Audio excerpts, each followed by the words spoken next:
All right, now at this time it's time to have a quick and interesting conversation. Now we have Carlita. Now she is an international recognized neuroscience leadership consultant, brand strategist, and an architect of intellectual impact dedicated to equipping visionary leadership and organization for, multi-generational influence. Now she is the creator of the exclusive, how do I call it, the acronym, or should I call it together?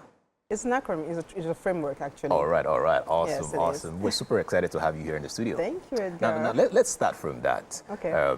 Tell me about your organization and what you do. Okay. So I kind of consult. First, I start with businesses. Okay. To grow and build their brand, which is basically their identity. And everything that I do is rooted in identity, basically helping people know who they are and how to impact from their originality.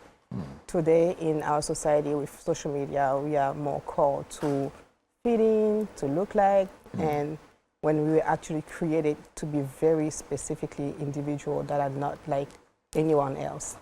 So what I do is help brands again, or I like business owners know who they are and kind of like walk through the mission working with their businesses. So I started with businesses as a business consultant in communication. And then as I was working with like businesses, I have friends and family who were entrepreneurs kind of helped me, ask me like, okay, how do you do this? So I started helping them. And then I realized that as entrepreneurs, that I was myself back then, when you are not feeling well and when you are down, basically, then your business is also down. True. So it become like a mix of like helping people and helping their businesses. That's how it started. All right, that's brilliant. Now, helping people and helping their businesses. I'm just trying to understand the connection here, because you did a lot of neuroscience and then you understand more about the brain. What is one thing we do not know about our brains as human beings? Oh, wow. There's a lot. I myself don't know everything about our I mean, my there's brain something yet, you can always tell. One thing I know is our decision process, right? We usually call it mindset. As human, we are people of habits. We build like neural pathways, which is basically connection in the brain through the decision that we make, through the routines that we build. And that's what determines how quick we can think, how easily we can connect like different things in our environment. And most of the time, our decisions are trauma-based. Based on... Trauma? Yeah, trauma. Okay.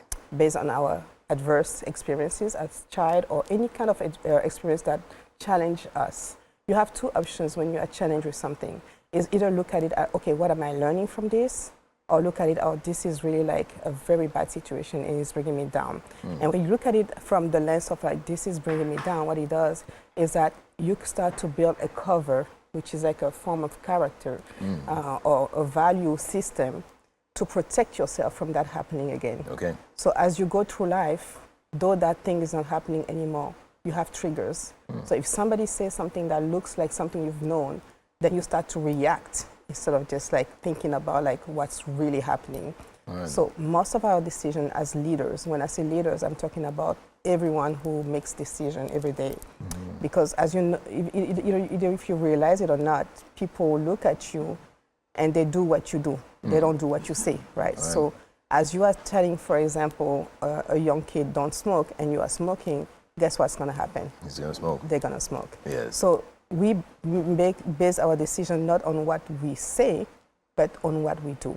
Because your brain just remember the habits and the things that you do every day. So when I come in is basically from that place of like, I'm stuck. And I help you like kind of unlock so that you can basically reach your full potential. All right. I think one thing I just picked from here is as you get older as a child, it is always very important that you have healthy habits, and that would help you get better as you grow. I'm just wondering for the parents who are watching who have young kids at home, what are some healthy habits that children can start to imbibe right now that will just help them do better as they get older? Well, let me go with the obvious. Reading.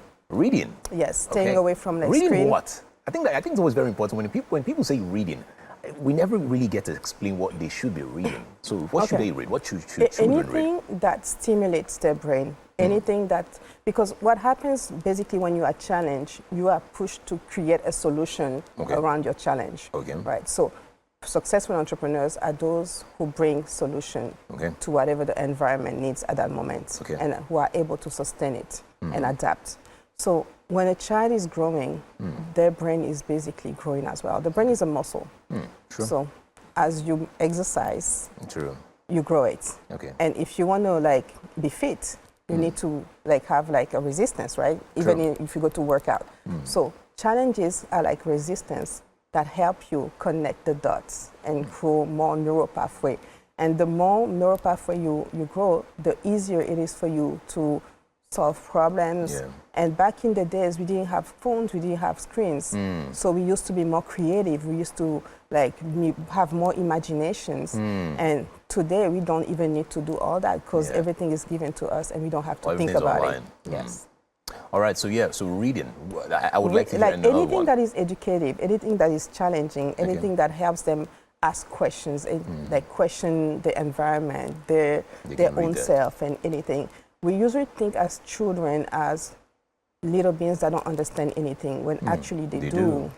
They do, yeah. All right, now as adults who are, way older, how do we get to filter our brains from certain traumas that we've had in the past? How do we become better people and not keep this trauma from damaging the rest of the lives that we have? Okay, so it starts with awareness. Awareness, okay. Yeah, self-awareness first. I think when you keep being triggered by something and you keep having repeated cycles of things happening, you need to stop and ask yourself the real question, like what's really happening here? Why do I keep being offended by this word or by these people or by this kind of attitude? Once you do that, well, like I tell people most of the time, like once you get the first answer to the first why, you ask why. And most of the time you'll get to an experience that you've had where somebody maybe said something about you or did something that left a mark and you were never healed from that. So you carry that as a wound that you just covered and it got infected. True. So that's basically what it is. So you start like taking the band-aid off and looking at it and start like applying alcohol and all those things that hurts, which basically means like therapy or talking to somebody. And then you go through your healing process. And when you grow, you are grown when you are easier, like you forgive more easily. You are more like in tune with yourself and able to set boundaries, because that's something that we don't always do, especially in African communities where we feel like we have to be available for everybody.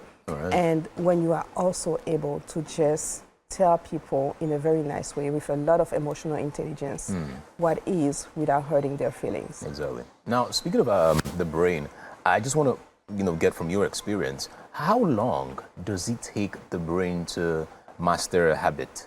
And also, how long does it take the brain to detox an addiction? So for someone who drinks and wants to stop drinking, or alcohol, smoking, how long does it take the brain to really detox that completely? I'm not a scientist. Okay. I'm more like a neuroscience certified coach, which means that I know about the brain and how it is like set for like everything that has to do with like anxiety and leadership, decision making. Basically, that's what I specialize in. But let's say for a habit in general, you need 21 days for that to become something that is like engraved in your brain, right? Okay. But you need 90 days for it to become a routine, like a reflex. So 21 days for it to be a routine and 90 days for it to be like a reflex. All right. Now let's talk about the other side of your job as well. You also help businesses grow as well. I'm just wondering, what is one advice that you can give businesses today that would really just make them do better? What are we not doing in Nigeria? What are we not getting right when it comes to business? I'm just getting to the Nigerian market, right? Okay. So, all right. And what have you noticed? How has it been? So far, so good. I feel like it's like a bit in the US. If you are a worker, you actually get your chances. True. But if you are lazy, you get also the result, right? So I feel like it gives people the chance what to they deserve. Exactly. Yeah, exactly. So in general, from my 20 years experience with businesses, I would say that leadership and the way you structure your business matters. I work with like 500 Fortune companies, but I chose to specialize to micro and very small businesses. Why? Because most of the time, when they get started, they start as, this is just me and my business. So they confuse their money with the business money. So organization, like administrative, operational, all those aspects are extremely important. Setting processes, even if it's just you, so that as you grow, you don't have to redo everything. Every day, you start small, but you start with like the idea of like, I'm gonna get big. So you structure yourself, in yourself exactly, in departments, and you structure yourself as, okay, even if you are the one doing the accounting, the EA, the marketing, the EA, you just tell people, okay, the marketing department will get to you. And then you put on your marketing hat, and then you answer go back the into email. marketing. So when you set those processes, what happens is that when you start recruiting people, there's already all those things that are already set as a process, and they just have to follow it. So the quality delivery to the client is the same, no matter who is doing the work, because there is a process in place. Wow, it is quite a lot. I am learning so much about the brain and then about businesses as well. And it's quite interesting to see that there is a connection between the brain and doing great at business as well. It is awesome. Thank you so much for spending your time with us. It's quite interesting. Thank you. I am sure that I'll probably meet you after this and just take some more tips. Take some more tips on my own small business as well. Thank you. All right, that is all that we can take. You're welcome. You're welcome. Have an amazing smile, by the way. That is all that we can take at this time. We have a lot in store for you guys. Please do not go anywhere. We'll be right back after this short break, okay? Awesome. Thank you. I really enjoyed it so much. I have something for you. Oh, awesome.